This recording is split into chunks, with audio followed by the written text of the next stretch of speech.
The pack banished her for saving a lost pup. They didn't know it was the Alpha King's son. The frost was a thief.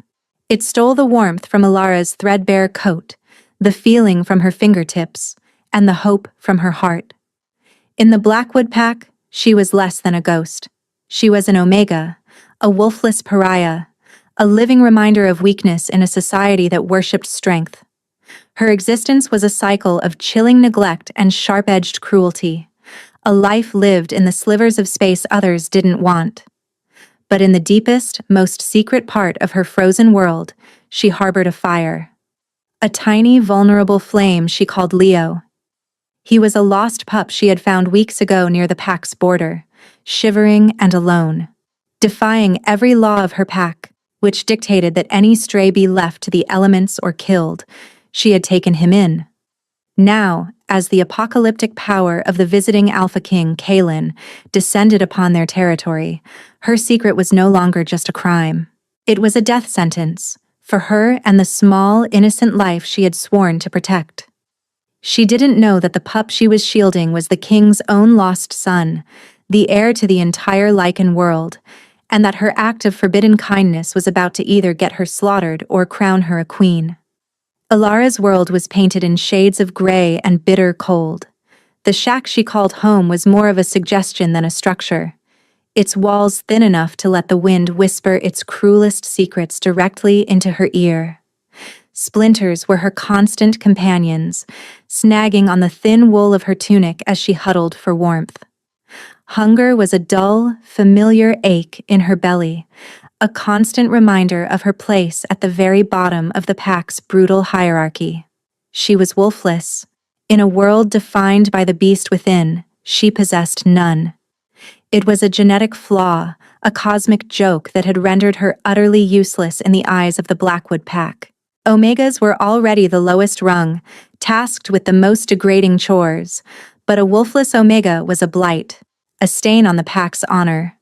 She scrubbed floors until her knuckles bled, hauled water from the frozen creek until her arms screamed in protest, and ate only the scraps left after every other wolf had had their fill. Her torment had a name and a face. Lyra, the daughter of their pack's alpha, Marcus. Lyra was everything Alara was not.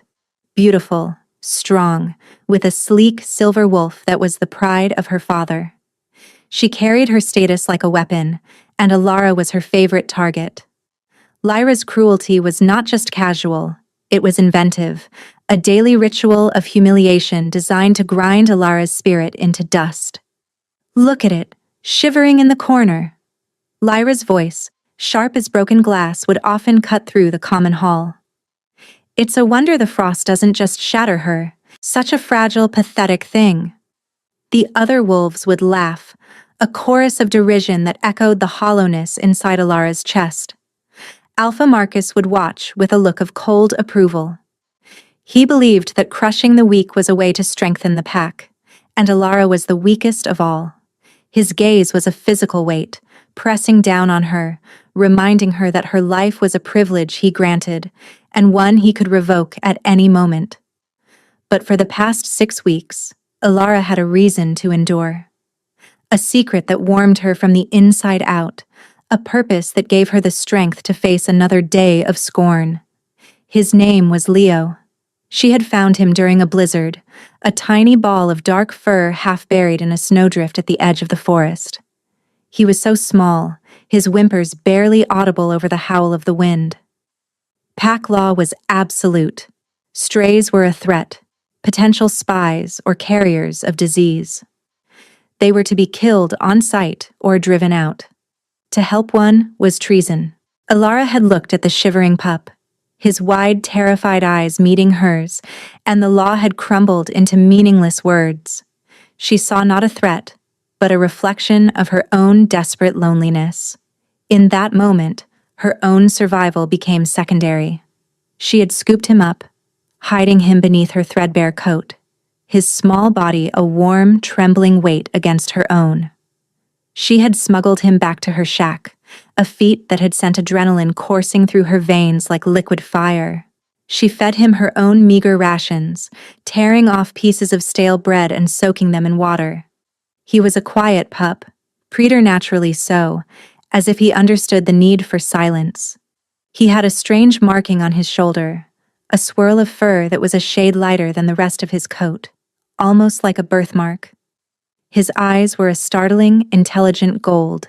He was her anchor. The quiet moments spent with him in the dark, his soft snores the only sound in her ramshackle hut, were the only moments she felt truly alive. He would lick the tears from her face when the day's cruelty became too much, his small, warm tongue a balm on her soul. Protecting him became her entire world. She was chaining a hurricane inside a glass jar, and she knew, with a certainty that chilled her to the bone, that the glass was about to break. The inciting incident arrived on the back of a breathless messenger from a neighboring pack. He burst into their territory, his wolf heaving, eyes wide with a mixture of terror and awe. "The Alpha King!" he had gasped out in the main square, his words addressed to a stunned Alpha Marcus. "King Kalen is on a tour of the Northern Territories. He will be here in 2 days. He demands a full pack assembly upon his arrival." A wave of shocked silence washed over the assembled wolves. The Alpha King. Kalen the Unforgiving. Kalen the Widow King. He was a figure of myth and terror, an alpha of alphas, whose power was said to be apocalyptic. He ruled the continent with an iron fist, his grief for his murdered mate and lost son having carved him into a man of granite and sorrow. No king had visited their remote territory in a century. For the others, it was a terrifying honor.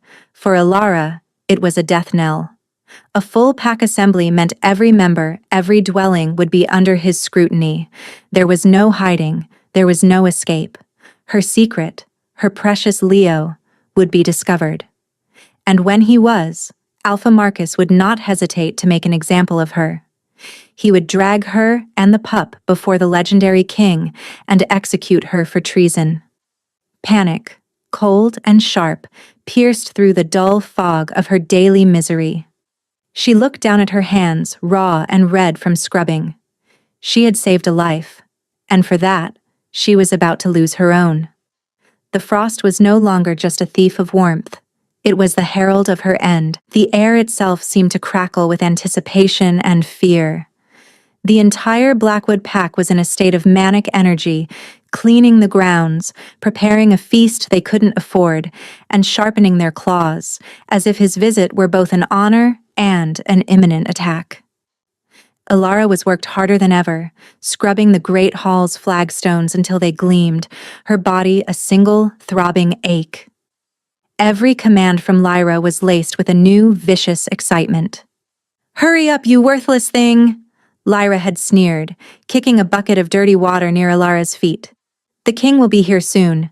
We can't have your filth stinking up the place when my father presents me to him." The implication was clear.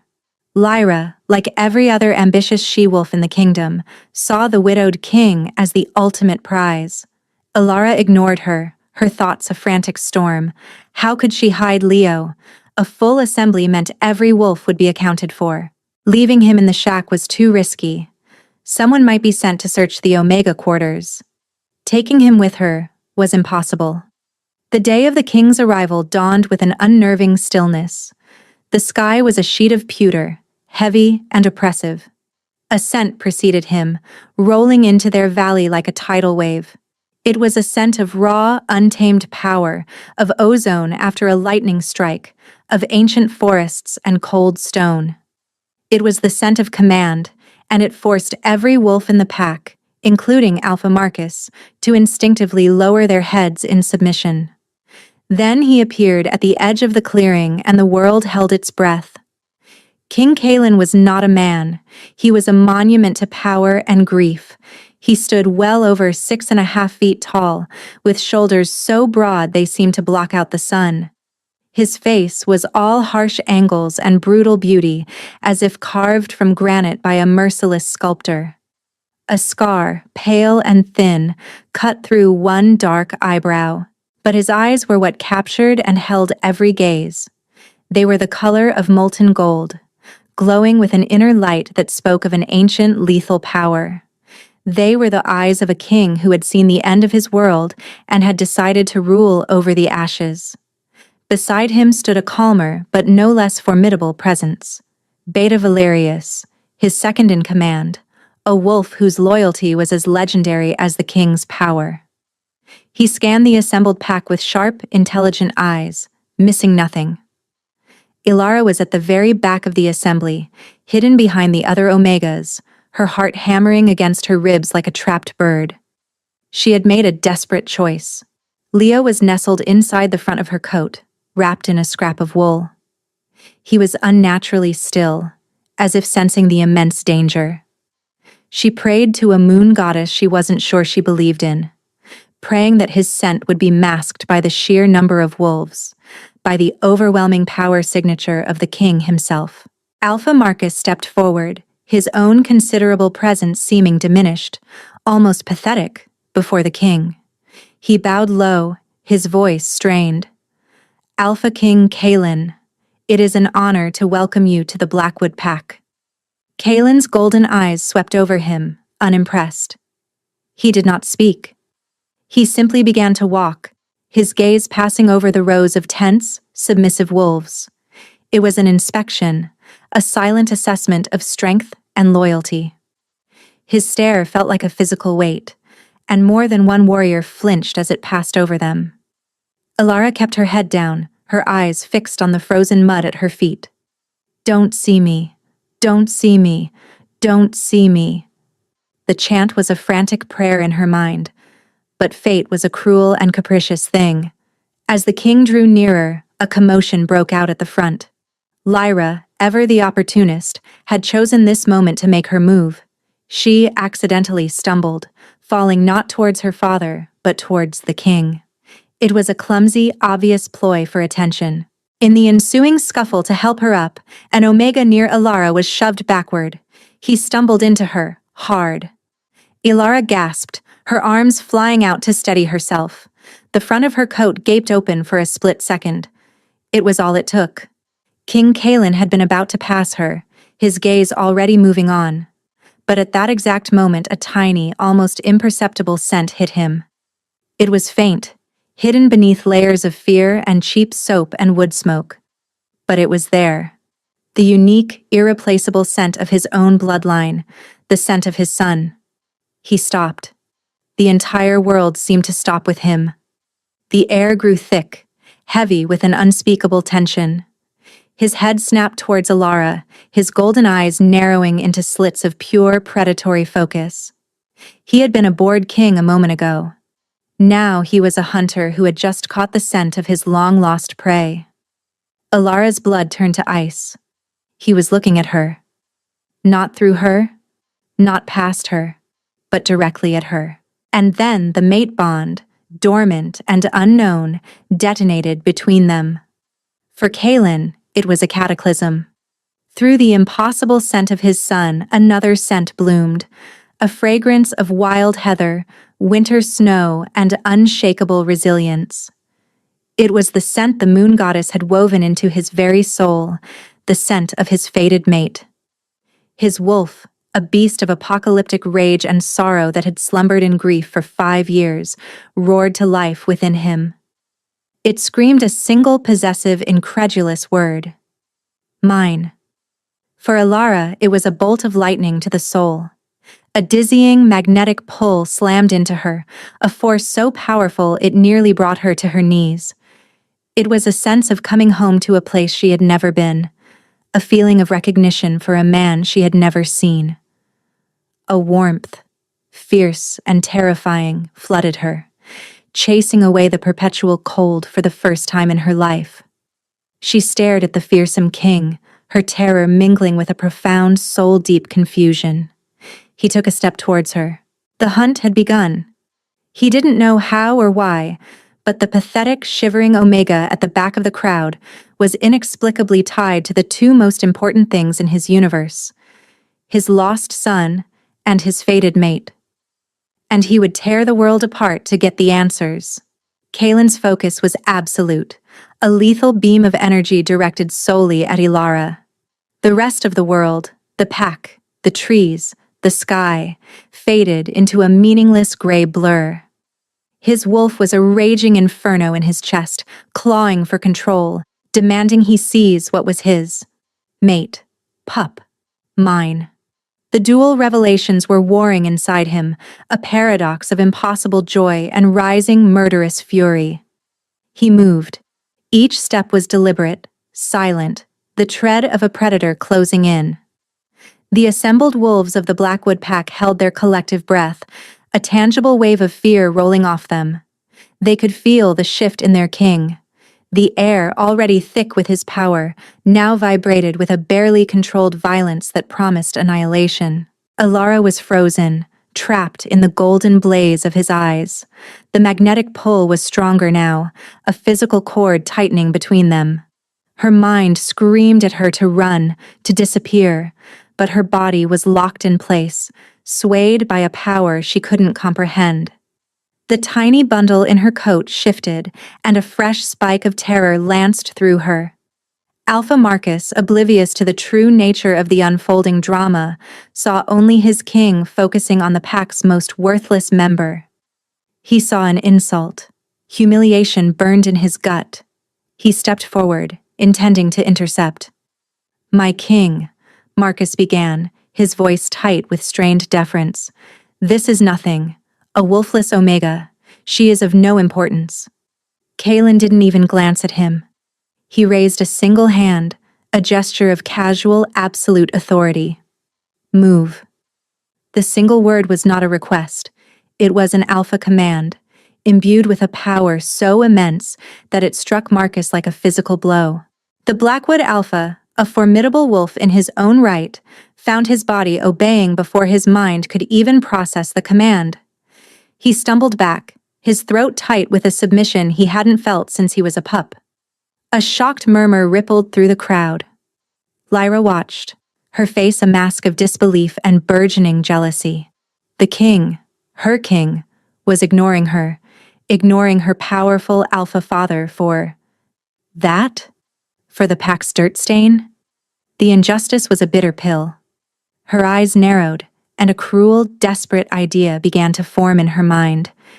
If the king was for some reason interested in the Omega, Lyra would show him exactly what a pathetic, rule-breaking creature she truly was. Kaelin came to a stop directly in front of Alara. He was so close she could feel the heat radiating from his body. The scent of him was overwhelming, filling her senses, making her feel dizzy and strangely safe, a contradiction that her terrified mind couldn't reconcile. "What are you hiding?" His voice was a low growl, a rumble that vibrated deep in her bones. It was not a question of idle curiosity, it was a demand for the truth he could already smell. Ilara's throat was too dry to speak. She shook her head, a small, desperate gesture of denial. She clutched her coat tighter, her knuckles white. It was then that Lyra saw her chance. With a vicious sneer, she strode forward, breaking the terrified paralysis of the crowd. "I'll show you what she's hiding, my king," she cried, her voice dripping with venomous righteousness. "She's a traitor, a filthy stray sympathizer." Before anyone could react, Lyra lunged. She didn't go for Alara. She went for the bundle in her coat. Her clawed hand shot out, grabbing the fabric and ripping it open. "She's been hoarding food and harboring a stray pup against pack law," Lyra shrieked, triumphant. The scrap of wool fell away. Leo, small and dark-furred, was exposed to the cold air and the 100 pairs of shocked eyes. Frightened by the sudden movement and Lyra's shrill voice, the pup let out a panicked yelp.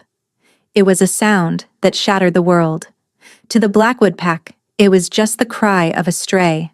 But to Kaelin, it was a ghost's whisper. It was the sound he heard in his darkest nightmares, the sound he had thought forever silenced 5 years ago in a storm of blood and fire. The king went utterly still. His golden eyes, which had been burning with possessive focus on Alara, now dropped to the tiny creature nestled against her chest. He saw the swirl of lighter fur on the pup's shoulder, the unmistakable shape of the royal sigil of his bloodline. He saw the face, a miniature, perfect echo of his murdered mate. The grief and rage he had carried for 5 years exploded. It was not a slow burn. It was a detonation.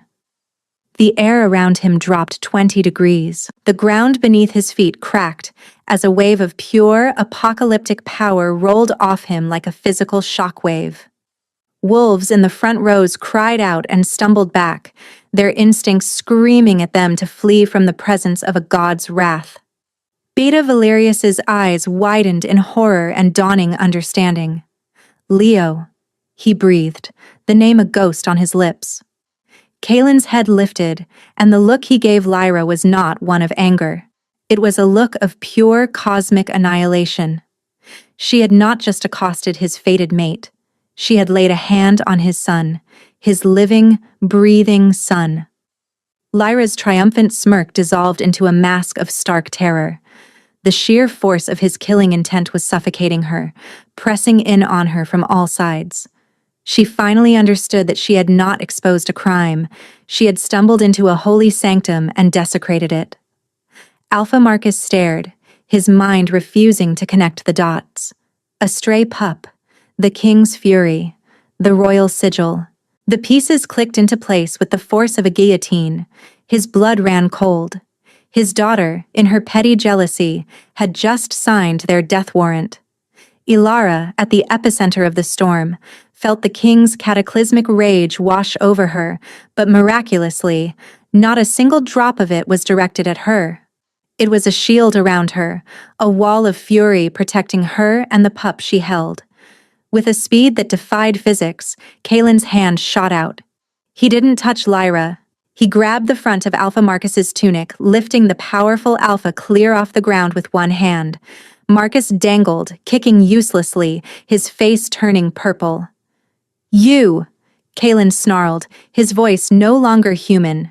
It was the sound of grinding rock and breaking worlds. "You allowed this. In your territory. Under your watch." He turned his head slowly, his molten gold eyes falling back to Ilara. The feral rage in them softened, replaced by an emotion so profound, so raw. It was breathtaking. It was awe. It was reverence. It was the look of a man who had been handed back his entire universe. Gently, with a tenderness that was a stark contrast to the violence he was currently inflicting on her Alpha, he reached for the pup. His large, calloused hands were impossibly careful as he took Leo from Ilara's arms. He held his son, his lost heir, against his chest, burying his face in the pup's dark fur. A shudder racked his massive frame, a single, silent sob of a grief so deep it had nearly broken him, and a joy so fierce it was remaking him. He looked at Ilara over the top of his son's head. Her scent, the scent of his mate, was all over the pup. She hadn't harmed him. She had protected him. She had fed him from her own scarce food. She had kept him warm with her own body heat. This wolfless, abused, terrified Omega had done what his entire network of spies and warriors could not. She had saved his son. He let go of Marcus, who collapsed to the ground, gasping and choking. Then, before the eyes of the stunned and terrified Blackwood pack, before the disbelieving gaze of Lyra and her father, Alpha King Kaelin, the most powerful Lycan on the planet, did the unthinkable. Holding his heir in one arm, he went down on one knee before the shivering, wolfless Omega. He bowed his head. "You saved my son." His voice was thick with emotion, but it carried across the silent clearing. "You protected my bloodline. You are my mate." He looked up, his golden eyes blazing with a vow that was as sacred as it was possessive. "And you are my queen." The silence that followed was absolute, a void of pure, unadulterated shock. The world had just been turned upside down, and Ilara was standing at its new, terrifying center. The collective gasp of the Blackwood pack was a single, unified sound of disbelief. It was as if the sky had just announced it was turning green. Their king, a figure more myth than man, was kneeling in the mud and frost before the lowest of the low, the pack's punching bag, the wolfless Omega Ilara. Lyra's face had gone from triumphant to terrified to a ghastly, bloodless white. Her mind, fueled by arrogance and jealousy, simply couldn't process the scene. The Omega. A queen? It was a joke. It had to be a mistake. But the look in the king's eyes was no joke. It was a declaration of fact, as immutable as the rising of the moon. Alpha Marcus, still gasping for air on the ground, stared with wide, horrified eyes. He had spent years cultivating a culture of brutal strength, where Alara represented everything he despised. Now, that symbol of weakness was being elevated above all others by the ultimate arbiter of power. His entire worldview, his very authority, was disintegrating before his eyes. Alara stood frozen, the king's words echoing in the sudden vast silence of her mind. My son, my mate, my queen. The concepts were too large, too world-altering for her to grasp. She felt like a fragile piece of glass trying to contain the force of a tidal wave. The man before her, this demigod of fury and power, was looking at her with a reverence she had never seen in anyone's eyes, let alone the king's. Kaelin rose to his feet, the movement fluid and majestic, his son still held securely in the crook of his arm. Leo, no longer afraid, seemed to recognize the scent and feel of his father, nuzzling contentedly against the king's chest. Kaelin's gaze swept over the pack, and the rage returned, now a cold, controlled fire. For 5 years I have mourned, his voice boomed, each word a hammer blow of judgment. I believed my son, Prince Leonidas, died with his mother in a cowardly ambush. I find him alive, not in the care of a noble house, but freezing and starved, protected only by the courage of this one wolf. His eyes locked onto Alara, and the warmth returned to them, a stark contrast to the icy fury he directed at everyone else. A wolf your alpha called nothing. A wolf his daughter assaulted. He took a step, placing himself partially in front of Alara, a living shield of royal power. He turned his lethal gaze back to Marcus and Lyra, who were now trembling uncontrollably. "Beta Valerius," Kaelin commanded, his voice dropping to a dangerously soft tone. "My king," Valerius replied instantly, stepping forward. "Take my mate and my son to the Alpha's lodge. Place a royal guard on the door. No one enters. No one leaves. See to her every comfort. Find her food, warmth, anything she desires." He looked at Alara, a silent question in his eyes. Alara, finding her voice for the first time, spoke in a whisper that was barely audible. The lodge? That was Alpha Marcus's home, a place she had only ever scrubbed the floors of, a place she was forbidden from even looking at for too long. "It is my temporary quarter," Kaelin stated, his tone leaving no room for argument. "And therefore, it is yours. You will never be cold or hungry again. I swear it." He looked at Valerius. "Go. Now." Valerius bowed his head. "This way, Luna," he said, his voice respectful. He used the formal title for a pack's mated female leader, and the words sent another shockwave through the onlookers. He gently guided a stunned Alara away from the center of the clearing. As she walked, Alara felt hundreds of eyes on her back, a mixture of awe, terror, and raw, burning hatred from Lyra. She was being led from her life of squalor into a world of impossible luxury, but it felt less like a rescue and more like being swept up in a hurricane. Once Alara and the pup were safely on their way, Kaelin turned his full, undivided attention back to the terrified pack and its disgraced leaders. The temperature seemed to drop again. "Now," he said, the single word promising a world of pain. "We will have a tribunal, here, in the mud that you forced my queen to walk on." He pointed a commanding finger at Marcus and Lyra. "Bring them to the center." The king's personal guards, warriors of immense size and power, moved instantly. They hauled Marcus and Lyra to their feet and dragged them back to the spot where Ilara had stood moments before. "On your knees," Kaelin commanded. The order was absolute.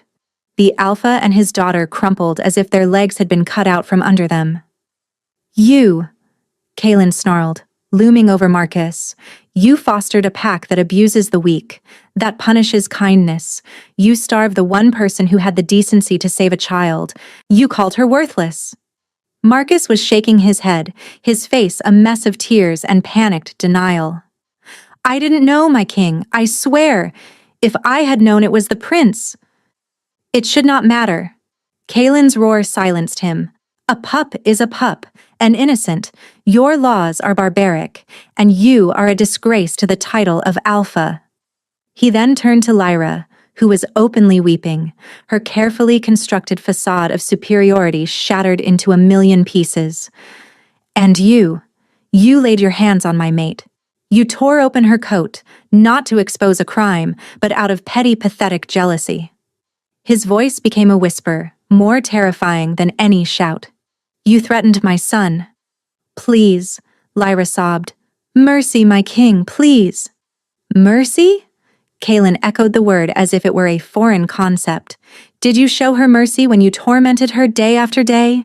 Did you show mercy when you called for the death of a pup you had not even seen? You will receive the same mercy you gave. He looked out at the silent, horrified faces of the Blackwood pack. There is a new order. The old ways of this pack are dead. Your alpha has failed you. His bloodline has proven corrupt. He made his judgment, his voice ringing with the finality of an executioner. For the crimes of gross negligence, abuse of power, and endangering the royal heir, I, Kaelin, Alpha King, sentence you, Marcus of Blackwood, to be stripped of your title and your wolf. You will live out your days as a wolfless slave in the deepest mines of the North. A collective gasp. To strip an alpha of his wolf was a fate worse than death. As for you, Lyra, he continued, his gaze on her pitiless, for assaulting the Queen Luna and threatening the Crown Prince, you are sentenced to death. It will be carried out at dawn. Lyra let out a single piercing shriek of despair before dissolving into incoherent begging. The power shift was complete. It was brutal, swift, and absolute. In the span of 20 minutes, Alara had gone from Omega to Queen, and her tormentors had been cast down into oblivion. The king had not just validated her, he had burned down her entire world and was promising to build her a new one from the ashes. The Alpha's lodge was a world away from her shack. Where her home had been splinters and drafts, this was polished dark wood and roaring fires. Thick furs were draped over every chair, and the air smelled of beeswax and pine, not damp and despair. Valerius had led her to the master suite, the king's chambers, and left her with a quiet promise that she was safe. Alara stood in the center of the vast room, feeling small and out of place. Leo, seemingly exhausted by the day's events, was curled asleep on a mountain of velvet pillows on the enormous bed. A tray of food sat on a nearby table. Roasted chicken, fresh bread, cheese, and fruit. It was more food than she had seen in a month. Her stomach growled, but she couldn't bring herself to eat. Her mind was still reeling, trying to catch up with the violent, jarring shift in her reality. The door opened, and Kaelin entered. He had removed his heavy outer cloak, and in the softer light of the fire, he seemed slightly less like a god of war and more like a man. A very large, very dangerous man. He saw her standing there, looking lost and frightened, and the hard lines of his face softened. "You should eat," he said, his voice a low, gentle rumble. Alara flinched at the sound, a lifetime of conditioning making her brace for a command or an insult. When none came, she simply stared at him, her heart still beating a frantic rhythm. He seemed to understand. He didn't move closer, giving her space. "I know this is a lot to process." He gestured vaguely around the room. "Ilara, that is your name, is it not?" She managed a small nod. "Ilara," he repeated, tasting the name. "My mate's name is Ilara." A small, sad smile touched his lips for a fleeting moment. The moon goddess has a strange sense of humor. For 5 years I have been a ghost. My first mate, Lyra, forgive the irony of the name, was murdered. We were traveling through the Greyfang Mountains when our convoy was ambushed. It was a massacre. They were ruthless, targeting the guards, the healers, her. His voice grew thick with remembered pain. I was fighting on the other side of the pass. By the time I felt the mate bond sever, by the time I got to her, it was too late. She was gone. And Leo, he was just a babe. We searched the wreckage for days. We found his blanket, torn and bloodied, near a cliff's edge. We assumed the worst, that he had been taken, or had fallen. He looked at the sleeping pup on the bed, his golden eyes filled with a universe of pain and love. I never let myself hope. Hope was a poison I couldn't afford. My grief became my armor. I ruled, I conquered, I expanded my territories, all to fill the void she left behind. And then today, he finally looked back at her, his gaze intense. I came here for a routine inspection, bored and empty, and I found everything I had lost. And more. He took a careful step closer. The bond that snapped when Lyra died. The goddess has given me a second chance. With you. It's a rare gift. Almost unheard of. A second fated mate. And you. You were the guardian of the one piece of my past I thought was gone forever. Tears welled in Alara's eyes as she listened. His pain was a palpable thing, a force that reached across the room and resonated with her own lifetime of suffering. I just found him in the snow, she whispered, her voice hoarse. He was so small, I couldn't leave him. You defied your pack, your alpha, your laws, all for a nameless stray pup, Kaelin said, his voice filled with awe. You have more courage and honor in your little finger than that entire pack has combined. You are not weak, Alara. You were a diamond being crushed under rocks, but you never broke. He closed the distance between them then, moving slowly, cautiously, as one would approach a frightened fawn. He stopped just before her, his immense height dwarfing her. He didn't touch her. He simply looked down at her, his golden eyes searching her face. I will not hurt you, he said softly. I will never let anyone hurt you again. Marcus and his daughter will face their judgment. This pack will be reformed under a new alpha, one loyal to the crown and its queen. He hesitated, then slowly raised his hand. He didn't touch her skin. He gently brushed a stray lock of hair from her face, his touch as light as a feather. The simple, non-threatening gesture was more intimate than anything Alara had ever experienced.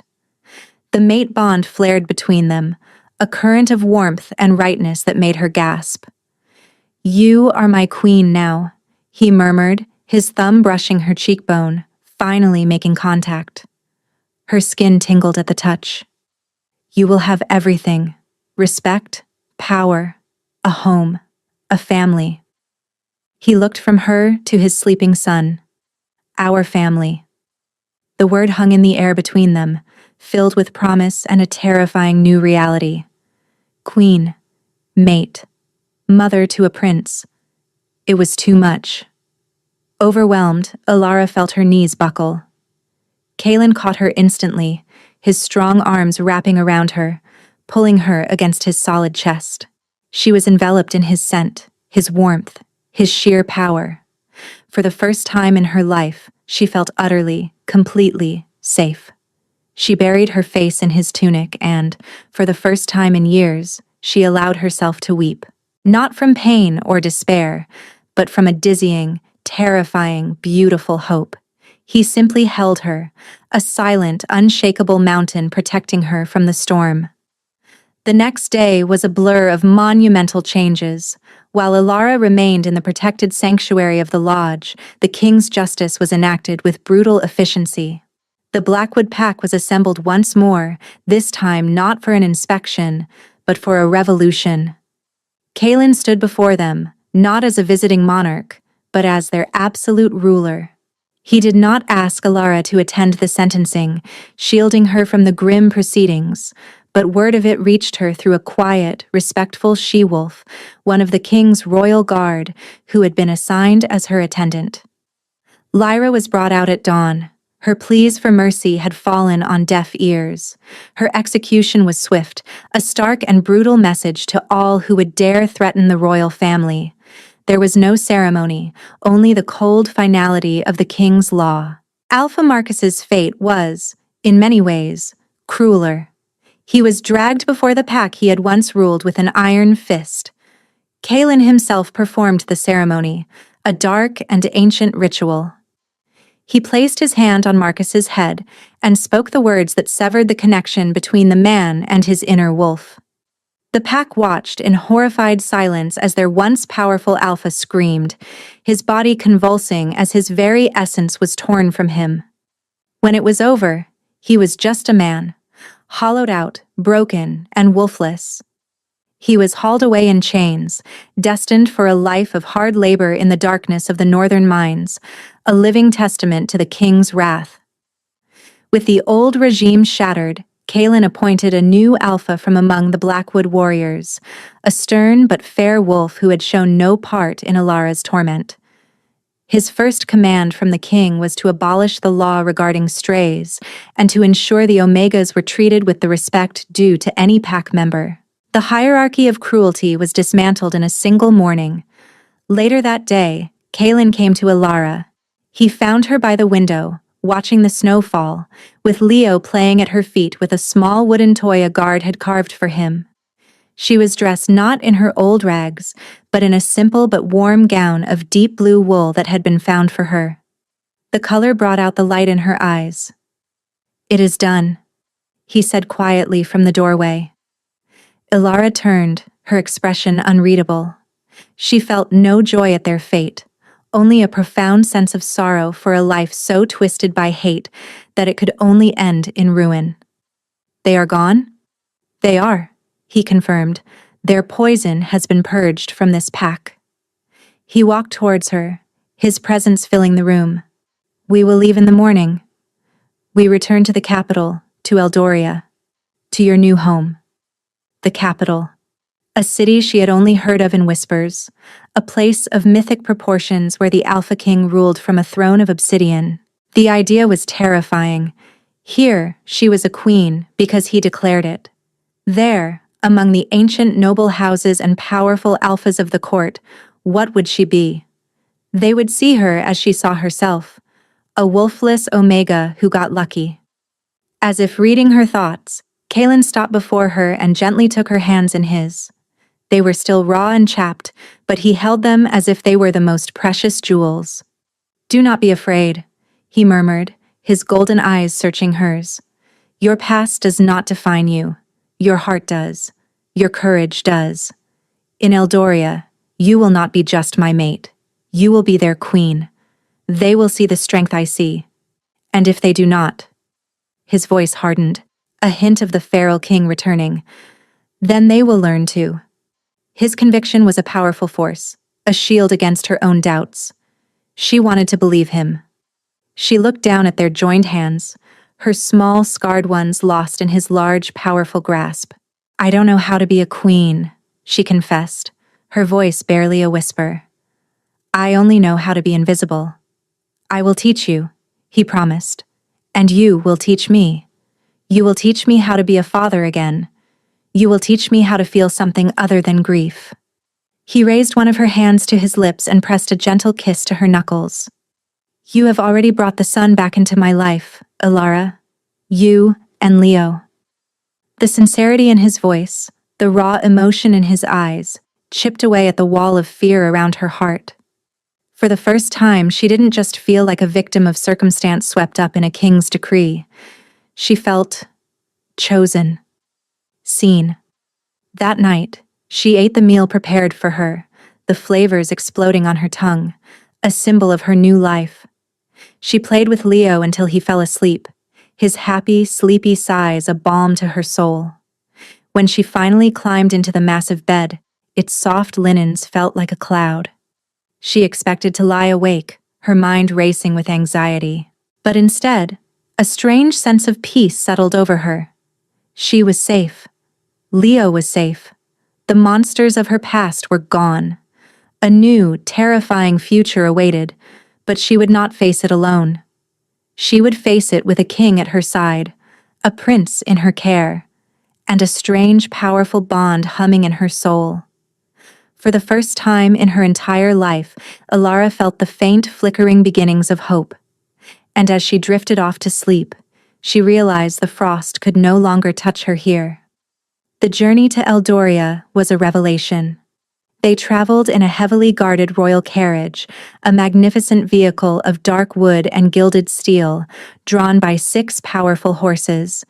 Inside, it was lined with velvet and fur, a moving fortress of warmth and luxury. For Alara, who had never traveled more than a few miles from her own pack's lands, every new vista was a marvel.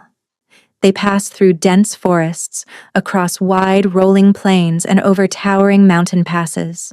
Kalen was a constant, reassuring presence at her side. He pointed out landmarks, told her the history of the lands they passed, and explained the complex political web of the kingdom she was about to enter. He spoke of the Great Council, the collection of the most powerful alphas who advised him, and of the noble houses whose lineage stretched back centuries. Some, he warned, would be loyal.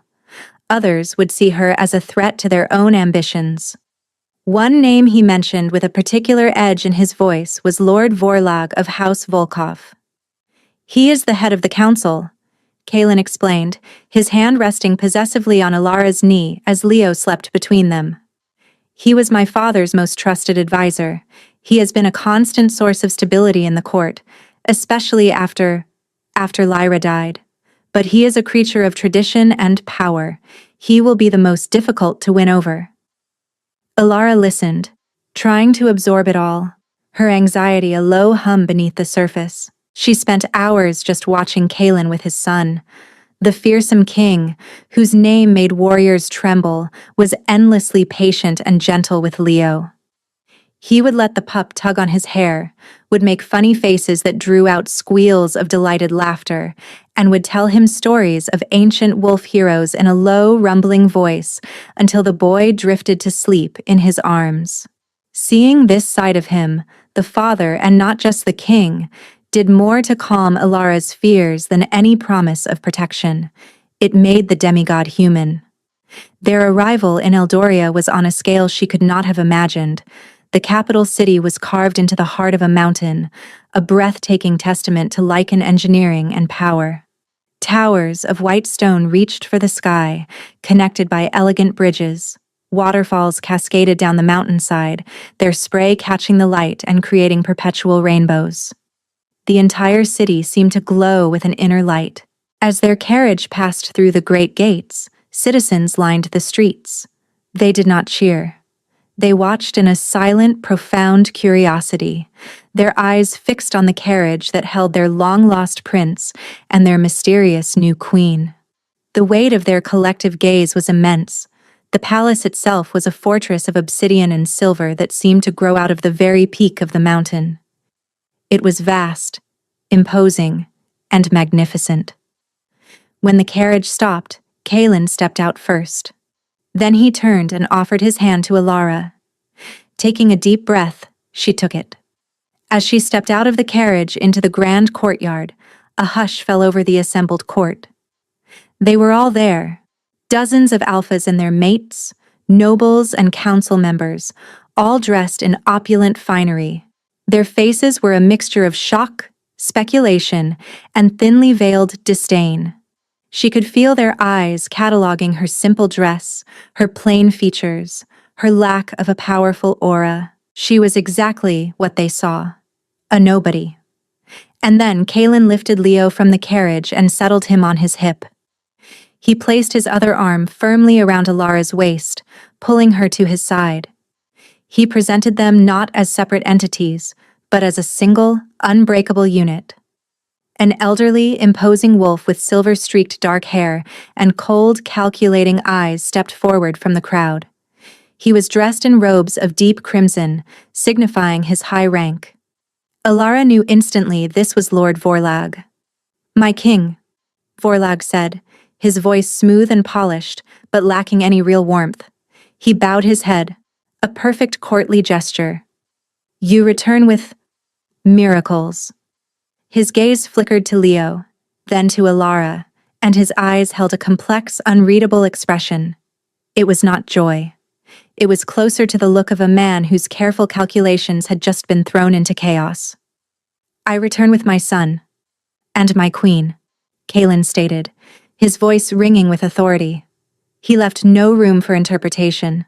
Vorlag's lips thinned almost imperceptibly. The court rejoices at the return of the prince, and we are eager to welcome your new Luna. The word eager was laden with unspoken reservations. He was speaking for the entire court, and the message was clear. You, the Omega, are not welcome here. The tension in the courtyard was thick enough to cut with a knife. Alara felt a tremor of her old fear return. These were not simple pack bullies like Lyra. These were powerful, dangerous political animals, and she was an intruder in their jungle. She instinctively pressed closer to Kaelin's side, her hand resting on Leo's back. That night, in the sprawling royal suite that was to be her new home, the first true challenge arrived. Kaelin had been called away to an urgent council meeting, a meeting Vorlag had insisted upon to discuss the ramifications of these new developments. Alara was left with only her new handmaiden and a pair of royal guards outside her door. She was putting a tired Leo to bed in his own adjoining room, a beautiful chamber filled with toys and soft furs, when she felt it. A subtle shift in the air, a wrongness. The instincts that had kept her alive for years in the Blackwood pack screamed a silent warning. She moved to the door of Leo's room, peering back into the main suite. It was empty. The fire crackled in the hearth. But the silence felt heavy, watchful. Then she saw them. Shadows detaching themselves from the deeper shadows of the room. 3 figures, dressed in black, their faces masked. They moved with a silent, deadly grace. Assassins. Panic seized her, cold and absolute. They hadn't made a sound. The royal guards outside hadn't raised an alarm. This was a professional, inside job. Her first and only thought was Leo. She couldn't fight them. She couldn't run. But she could buy time. As the assassins advanced towards Leo's room, Alara did the only thing she could. She stepped out from the doorway, placing herself directly in their path. Stop, she said, her voice trembling but firm. The lead assassin paused, surprised. He likely expected her to be cowering in a corner. He let out a low, mocking chuckle. The little Omega Queen thinks she can give orders. You will not touch him, Alara said, her body shaking but her resolve hardening into steel. She was no longer just Alara, the victim. She was a mother protecting her child. She was a mate protecting her king's heir.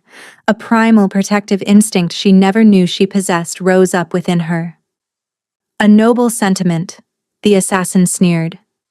But Lord Vorlag is very clear.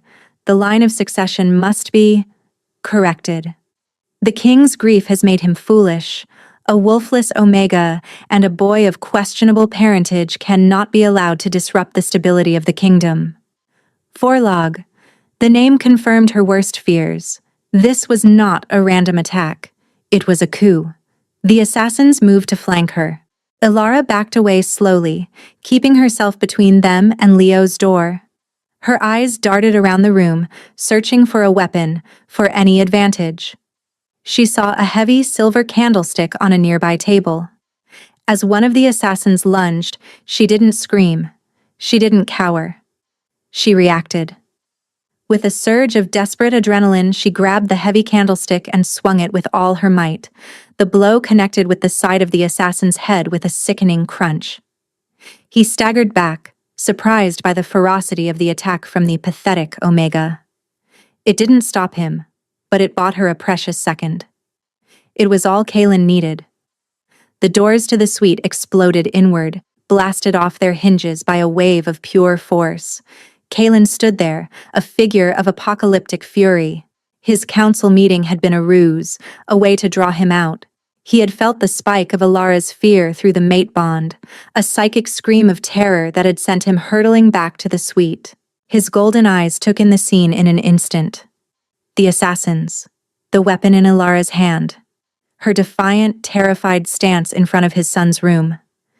The rage that had leveled the Blackwood pack was nothing compared to the inferno he unleashed now. He didn't speak. He didn't roar. He simply became death. He moved like a blur, a whirlwind of claws and fury. The fight was not a fight. It was a slaughter. The assassins, highly trained killers, were torn apart in seconds, their bodies thrown across the room like broken dolls. When it was over, Kalen stood panting in the center of the ruined suite, his knuckles dripping with blood. The immediate threat was neutralized, but the architect of the betrayal was still at large. He turned to Alara, his rage vanishing, replaced by frantic concern. He rushed to her side, his hands hovering over her, checking for injuries. "Are you hurt? Did they touch you?" "No," she breathed, her legs finally giving way. The candlestick clattered to the floor. He caught her, holding her tight against him. "I'm okay. Leo is safe." He held her for a long moment, his heart hammering against his chest. She had fought. She had stood her ground, armed with nothing but a piece of silver and a mother's courage, against trained killers. His awe for her grew tenfold. Then, a cold, lethal calm settled over him. He looked past her, towards the door to the council chambers across the palace. "Valerius," he said, his voice deadly soft. His beta was already there, having followed him from the meeting. "My king. Seal the palace. No one leaves. Bring the entire council to the throne room. Now." He looked down at Alara, his golden eyes burning with a promise of absolute vengeance. "And bring me Lord Vorlag." The final challenge had been made, and the king was about to provide the final bloody answer. 6 months later, the morning sun streamed through the tall, arched windows of the royal suite, casting long fingers of light across the polished marble floor. Alara stood on the balcony, a soft breeze rustling the silk of her deep emerald gown. The air was crisp and clean, carrying the scent of pine and distant snow from the mountain peaks that ringed the city of Eldoria. She was no longer the shivering, haunted girl from the Blackwood pack. The perpetual fear that had been her shadow for so long had been replaced by a quiet, unshakable confidence. Her hair, once dull and lifeless, now shone with health, cascading down her back in dark waves. She was still wolfless, but she had learned that true strength was not about the beast within, but about the resolve in one's heart. She was a queen, not just by the king's decree, but by her own merit. The court had learned this the hard way. After Vorlag's failed assassination attempt, Kalen had descended upon the conspirators with a righteous fury that had shaken the kingdom to its core. Lord Vorlag, dragged before the throne, had confessed everything. He admitted to orchestrating the original ambush that had killed Kalen's first mate, intending to destabilize the throne for his own gain. He had believed Leo to be dead, and Alara's arrival had been an unforeseen complication he had moved to correct. His trial was swift, his execution public. His co-conspirators on the council were exiled, their houses stripped of their titles and lands. Kalen, with Alara at his side, had rebuilt the council with younger, more loyal alphas who valued honor above ambition. Alara herself had been instrumental in the process. During the tribunal, she had spoken not with rage, but with a quiet, firm wisdom, her insights into the nature of cruelty and ambition earning her the grudging respect of even the most hardened traditionalists. They had expected a weak, simpering Omega. They found a queen with a spine of steel. The sound of small feet pattering on the floor pulled her from her reverie. Leo, now a sturdy, confident toddler, ran onto the balcony and wrapped his arms around her legs. "Mama," he chirped, his golden eyes, so like his father's, sparkling with joy. Alara smiled and scooped him into her arms, pressing a kiss to his dark hair. Good morning, my little prince. The word mama no longer felt strange on his lips. It felt like the most natural sound in the world. Strong arms wrapped around her from behind, and she leaned back into the solid, familiar warmth of Kalen's chest. He rested his chin on her shoulder, his gaze following hers out over the sprawling city below. "What is my queen thinking about?" he murmured, his voice a low rumble against her ear. "I was thinking about the frost," she answered softly. "How I used to believe it was the cruelest thing in the world, how it used to be all I knew." Kalen's arms tightened around her. "There is no frost here, my love. Not for you. Never again." He turned her in his arms, his golden eyes searching her face, still filled with the same awe he'd had that first day in the muddy clearing.